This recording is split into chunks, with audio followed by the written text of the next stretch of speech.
The rain came down in lazy, heavy drops, turning the cracked asphalt road into a glistening ribbon of black glass. Arthur Bell, retired detective of the Boston Police Department, squinted through the windshield of his Buick as the wipers squealed back and forth. He hadn't driven this far from the city in years, not since Margaret passed away. The Ashwood Hotel appeared through the mist like a relic from another age. 3 stories of dark wood and stone, perched above the Atlantic shore, its lights faint behind curtains drawn too tight. Arthur cut the engine and sat for a moment, letting the sound of the ocean fill the silence. He wasn't here for pleasure. 3 days ago, he received a letter handwritten, no return address. Mr. Bell, there has been an accident at the Ashwood Hotel. My brother, Charles Whitby, has died under suspicious circumstances. The police called it an accident. I do not. Please come. You're the only one I can trust. Eleanor Whitby. Arthur didn't know Eleanor Whitby personally, but he remembered her brother. Charles Whitby, the banker from Boston who testified in that embezzlement case years ago. Honest, careful, polite to a fault. The sort of man who didn't just fall down the stairs in an empty hotel hallway.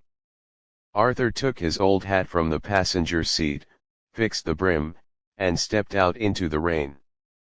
The lobby smelled faintly of old wood polish and cigarette smoke. A single man stood behind the reception desk, tall, narrow shoulders, thin hair slicked back too tightly.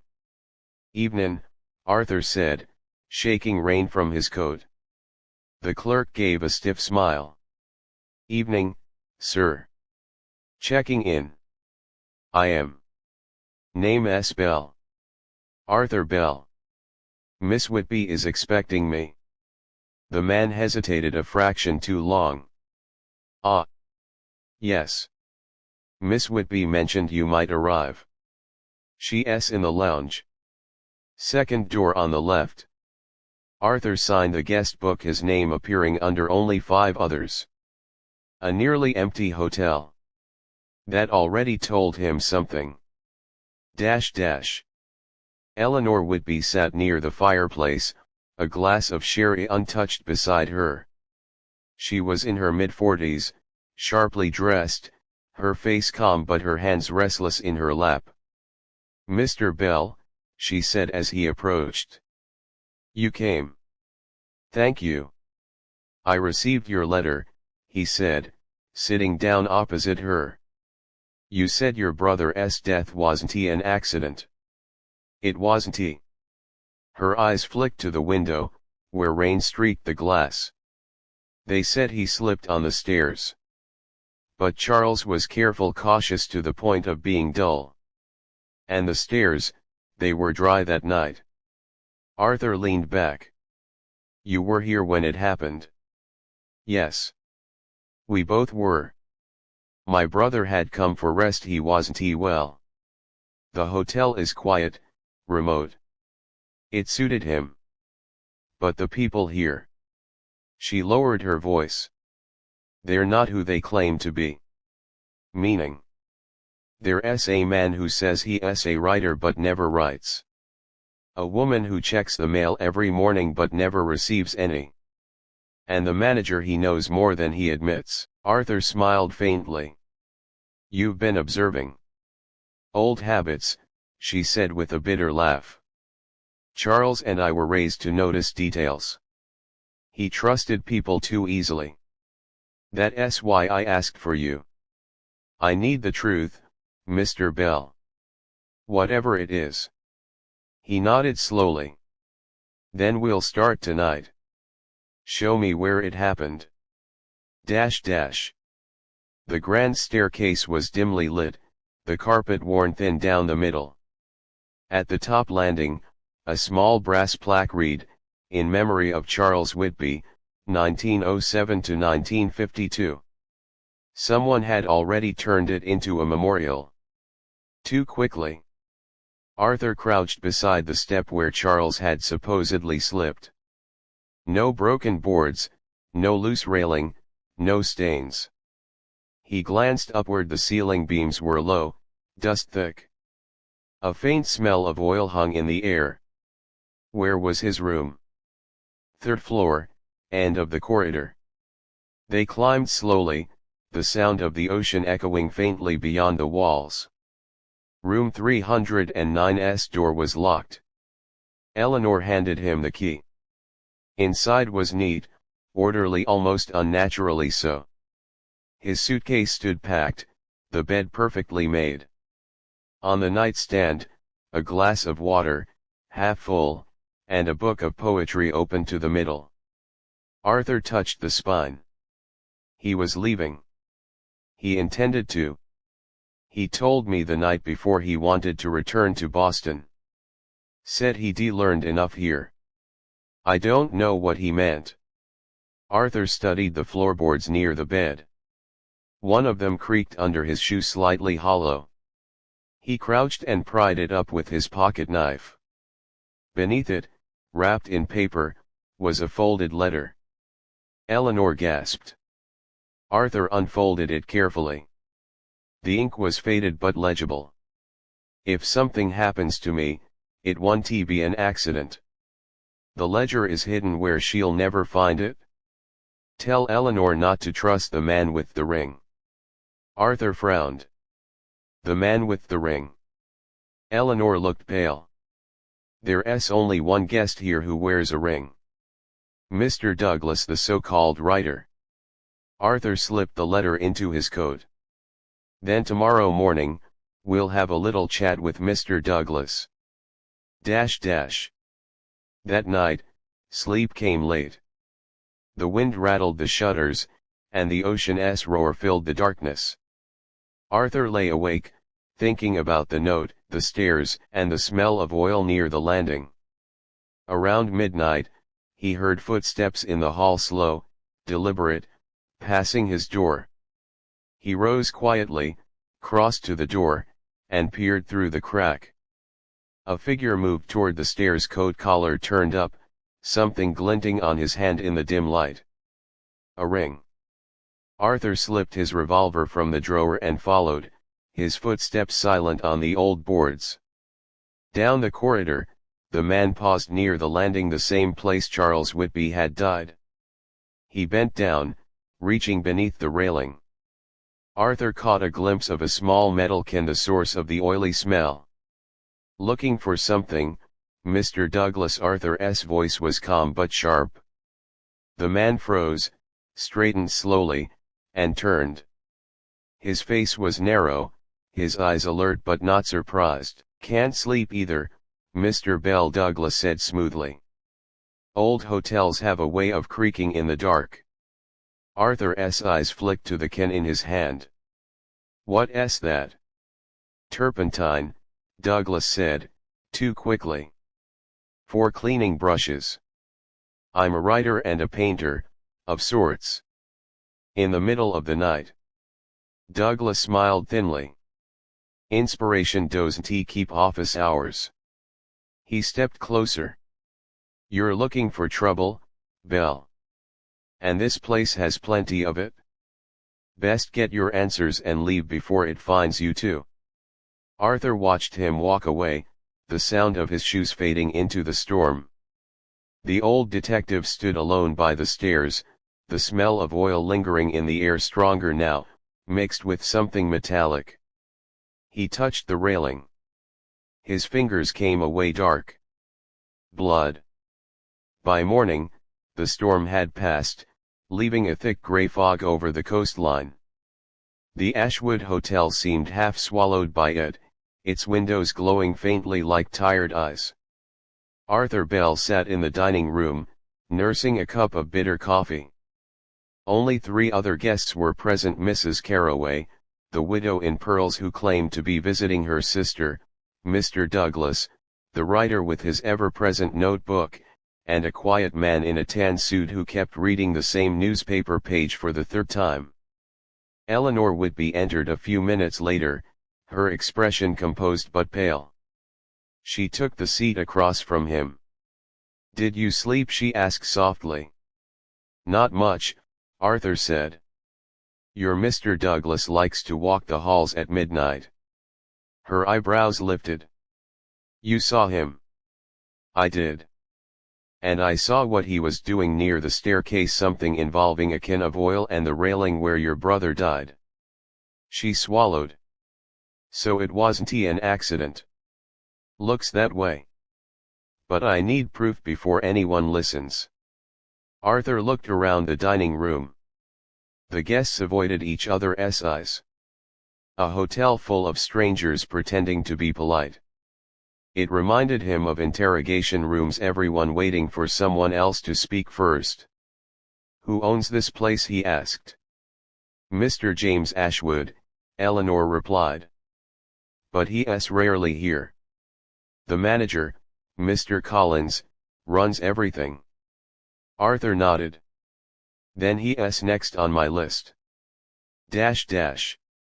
Mr. Collins was in his office behind the reception desk, a small, tidy room with a framed photograph of the hotel on the wall and a faint smell of pipe tobacco.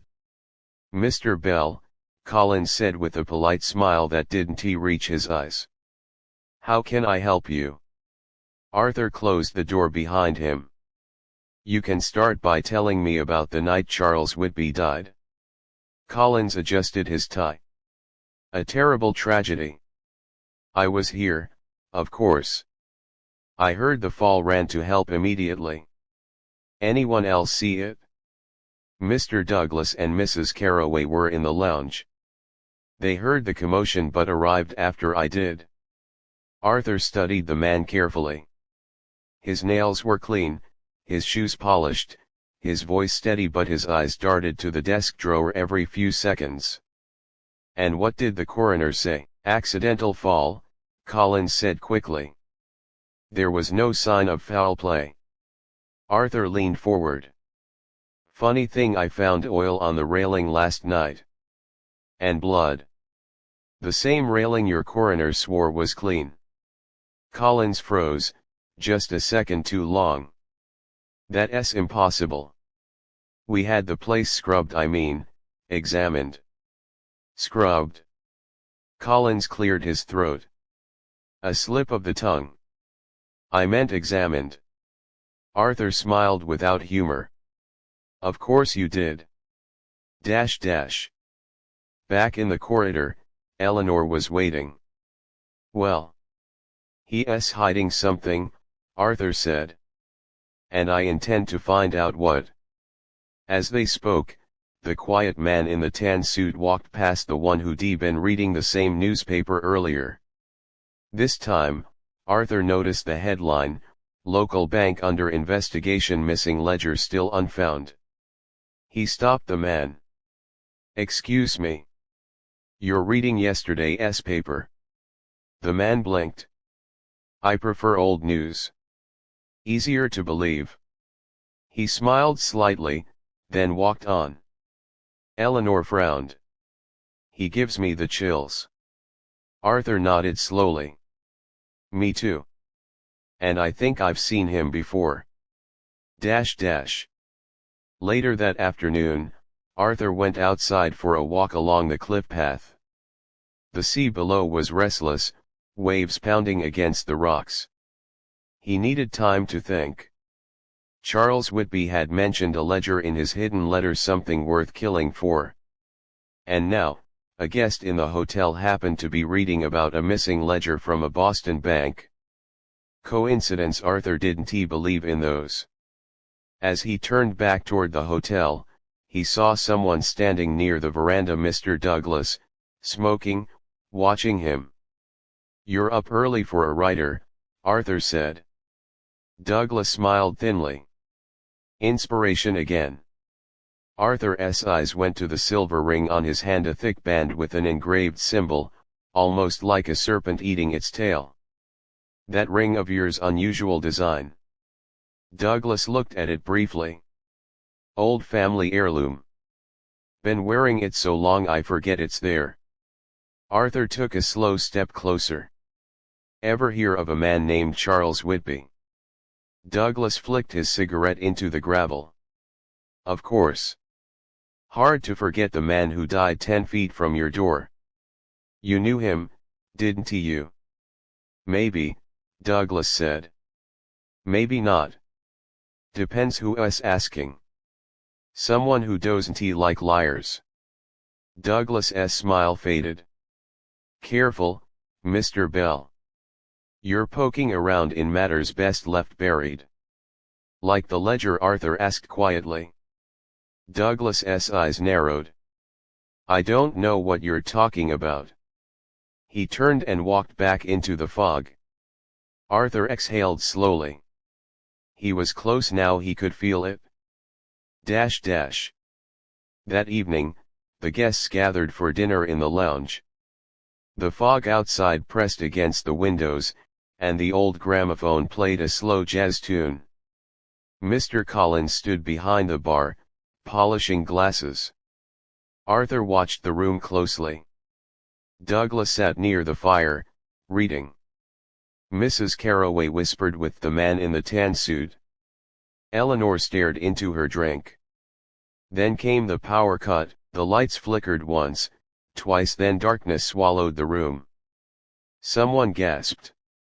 The gramophone stopped mid-note. Arthur heard movement, footsteps, the scrape of a chair, a stifled cry. When the lights returned 30 seconds later, Mr. Douglas was standing, hand to his head. Blood trickled down his temple. On the floor near him lay a silver ring, the same serpent band. And across the room, the man in the tan suit was gone. Collins rushed in. What happened? Douglas sat down heavily. Someone hit me. From behind. Arthur picked up the ring. Yours, I believe. Douglas looked shaken. Yes, but it's been taken. I don't know who. Arthur interrupted. The man in the tan suit. He's gone. Collins paled. Mr. Reeves, he said he was going to bed early. Arthur checked the corridor, empty. Then he turned to Eleanor. Show me the guest register. They hurried to the front desk. The register lay open, names neatly written except one. The line for Mr. Reeves was smudged, the ink blurred as if someone had tried to erase it. Arthur touched the page. Fresh, he murmured. He's been here recently. Maybe minutes ago. He looked toward the stairs. Stay here. Lock the door. The hallway was dim again, shadows stretching long across the carpet. Arthur moved quietly, revolver in hand. Halfway up the stairs, he heard a door creak open. A faint beam of light cut across the corridor. He stepped closer. Room 309, Charles Whitby's room. The light was coming from inside. Arthur pushed the door open. The room was empty. But the floorboard he'd pried up yesterday was open again, and the paper wrapping was gone. On the table lay a note, written in a rushed hand, "You should have stayed away, Belle. Some debts are better left unpaid." Arthur turned sharply. Too late. A shadow moved behind him, and something heavy struck the back of his head. Darkness. When he came to, the room was spinning. His revolver was gone. The sound of the ocean crashed somewhere below. He pulled himself up and stumbled to the window. Down by the cliffs, two figures moved through the fog, one tall, one slighter. They were heading toward the boathouse. Arthur grabbed his coat and steadied himself. His head throbbed, but the instincts of 30 years in the force were sharper than ever. He stepped into the hall, every step deliberate, every sense alive. Whoever had taken the ledger and left that note, wasn't he planning to let the truth surface? But Arthur Bell had faced killers before. And he wasn't he done yet. The night air was sharp and cold as Arthur Bell crossed the muddy path toward the cliffs. The fog hung low over the ground, turning every sound into a whisper. Somewhere below, waves slammed against the rocks with the rhythm of a ticking clock, slow, relentless. Down by the shore, the small boathouse crouched against the water like an old beast. Its wooden walls were weathered and salt-stained, its door half open, the light inside dim and trembling. Arthur moved closer, keeping to the shadows. Through a crack in the wall, he saw them. Mr. Reeves, the man in the tan suit, stood beside a wooden crate. And across from him, shaking, was Eleanor Whitby. "Please," she said, her voice low but desperate. "You don't understand. That ledger belongs to my brother." Reeves chuckled, lighting a cigarette. "Your brother was a fool. He kept records he shouldn't have, names, dates, transactions. People in Boston paid good money to make sure that book never sees daylight again." Arthur's stomach tightened. So that was it, the missing ledger. A record of corruption, perhaps from the very bank Whitby worked for. Eleanor took a step back.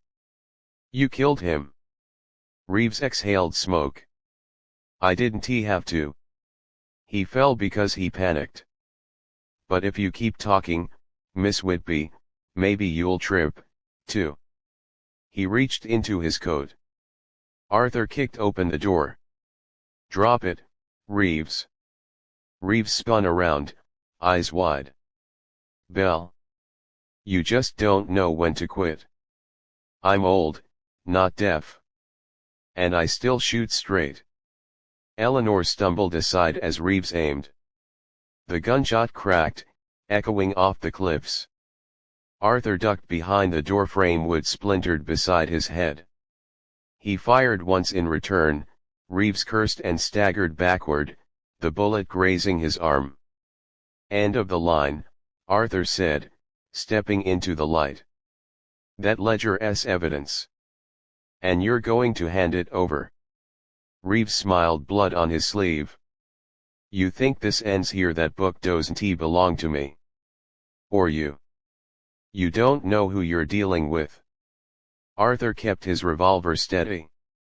"Then enlighten me." Reeves's expression hardened. "Ashwood. The man who owns this hotel. He was Charles's superior. The ledger ties him and half the state to embezzlement, laundering, and bribery. Whitby found out. Ashwood wanted it buried." Arthur frowned.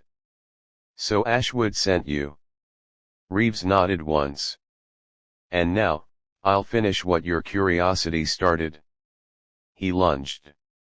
They crashed against the crate, the gun flying from Arthur's hand. Reeves's fist caught him across the jaw.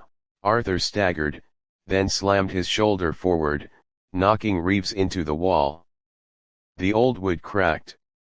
Eleanor screamed as the two men grappled, the floorboards creaking beneath them. The sea roared just outside. Reeves swung again, but Arthur ducked and drove his elbow into the man's ribs. Reeves gasped, stumbled backward, and his heel caught the edge of the dock. For a heartbeat, he hung there, then fell. The splash below was swallowed by the waves. Arthur leaned over the railing, chest heaving.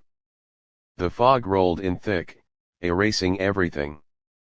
Reeves was gone. Eleanor stood trembling near the door.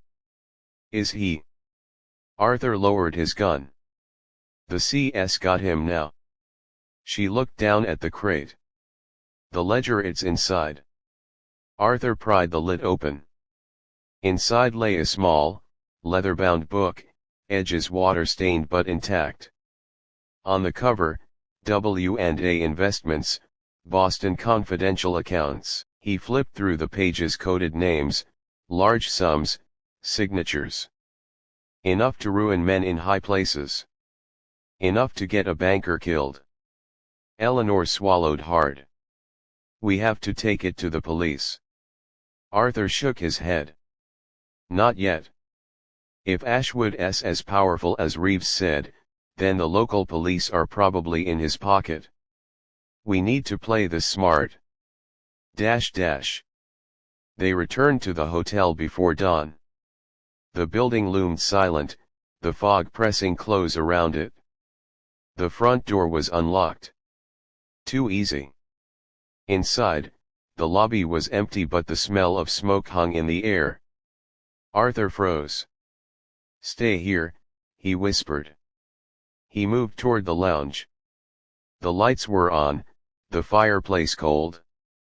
On the table lay two glasses, one tipped over, the liquid seeping into the rug.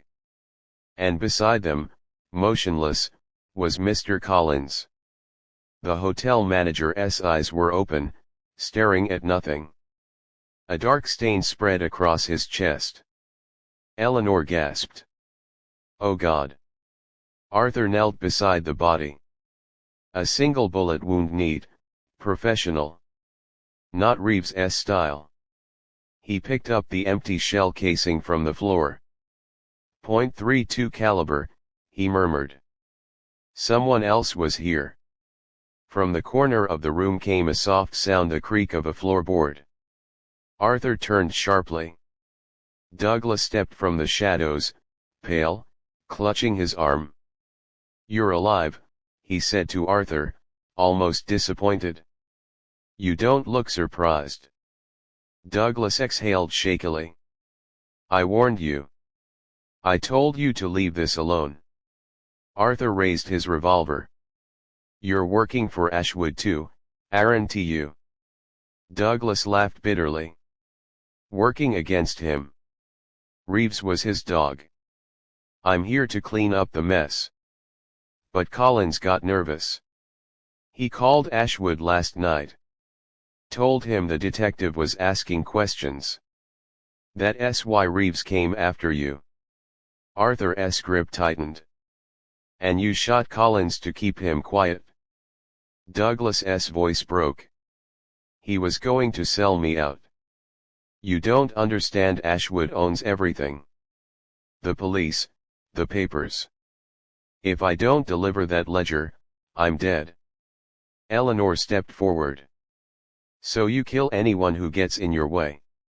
Douglas looked at her, eyes weary. "You think your brother was innocent? He wasn't. He helped Ashwood cook the books for years. But then his conscience got the better of him. He wanted to confess. That ledger is his confession and his death warrant." Arthur's jaw tightened. "So that's the truth?" Douglas nodded. "Now give it to me. Maybe then I'll live long enough to disappear." Arthur studied him for a long moment, then tossed the ledger onto the table. "You'll disappear, all right. But not how you think." Douglas reached for the book and Arthur fired once, shattering the glass lamp beside him. Douglas flinched, dropping to his knees. "Next shot's not for warning," Arthur said coldly. "Put the gun down." Douglas hesitated, then let the weapon fall. His face crumpled. "You can't win, Belle. Even if you turn that ledger in, Ashwood will walk free." Arthur holstered his revolver. "Maybe, but I'll make damn sure his name isn't clean when he does." They locked Douglas in a storage room and called the county sheriff, a man Arthur had known years ago, one of the few he still trusted. While they waited, dawn began to break over the ocean. The fog lifted slowly, revealing the cliffs, the gray water, and the empty spot where Reeves had vanished. Eleanor stood by the window, her face pale in the morning light. "My brother, he wasn't the man I thought he was." Arthur joined her. "He tried to make it right in the end. That counts for something." She turned to him. "Will they believe you about Ashwood?" Arthur looked down at the ledger in his hands. "They'll have to. This time, the truth's written in ink." Outside, a car approached the sheriff's black Plymouth. Arthur exhaled. "Stay behind me, Miss Whitby. It's almost over." But as he turned the doorknob, a cold voice echoed from the lobby, "Not quite yet, Mr. Bell." Standing there, framed in the morning light, was James Ashwood himself, tall, gray-haired, immaculate in his tailored coat. And in his hand a revolver. Part 4. The truth beneath the floorboards. The night was heavy, like a curtain drawn across the world. Rain lashed at the windows of the Ashwood Hotel, and the sound of thunder rolled down from the hills like cannon fire. Thomas Grant stood in the lobby, trench coat dripping, hat tilted low. He'd seen enough in his years, battlefields in Europe, alleys in Chicago, but nothing quite like this quiet little hell on the Oregon coast. He turned toward the sound of a creaking floorboard. Eleanor Ashwood appeared at the top of the grand staircase, her black dress glinting in the dim light. "You found something, didn't you?" she said softly. Thomas didn't answer right away. He reached into his pocket and pulled out the photograph he'd found behind the mirror upstairs. A young soldier, smiling, arm around a woman who looked a lot like Eleanor, but younger, freer. "Your husband wasn't he who he said he was," Thomas said. "And neither are you." She descended the stairs, each step echoing like a heartbeat. "Go on, Mr. Grant," she said. "You seem to enjoy your little stories." He walked toward her, the air between them charged. "The fire 5 years ago, wasn't he an accident? Your husband found out you were seeing another man, Daniel Crow, the town banker. He tried to confront him, but things got ugly. The hotel burned, your husband died, and Daniel vanished. Except..." Thomas looked around the room. "He never left." Eleanor froze. "What do you mean?" Thomas moved to the far corner of the parlor, to the place where he'd noticed a strange patch of floor earlier that afternoon. He knelt and pried up the boards with the edge of his knife. The stench hid first mold, dust, and something darker. Then came the bones. Eleanor gasped, covering her mouth. "No." Thomas stood, his voice low. "Daniel Crow. Buried right here in your hotel. Your husband didn't he die in that fire? You killed him, Eleanor. You switched the bodies. Burned him to ashes, then buried Daniel here to hide the truth." Lightning flashed outside, illuminating her face, pale, trembling, but defiant. "You can't prove that," she whispered. Thomas tossed the photograph onto the floor beside the skeleton. "That picture was taken the night of the fire. The date's written on the back by your husband. He knew." Her eyes filled with tears, but there was something else behind them, relief. "He was cruel," she said. "You don't understand what he was like. I thought I could finally be free." Thomas sighed. "Freedom bought with blood never lasts." Suddenly, a sound broke the tension, the creak of the front door. Sheriff Mallory stepped inside, rain dripping from his coat, his revolver drawn. "Got your message, Grant. Guess you found our missing man." Thomas nodded. "And the killer?" Eleanor didn't resist when the sheriff approached. She simply stared out the window, at the waves crashing in the distance. "Do you think he'll forgive me?" she asked quietly. Thomas said nothing.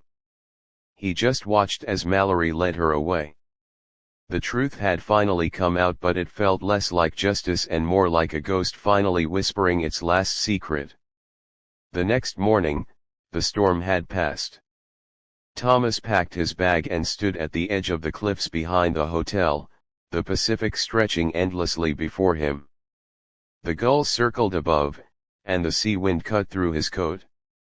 He lit a cigarette and looked back at the old building one last time.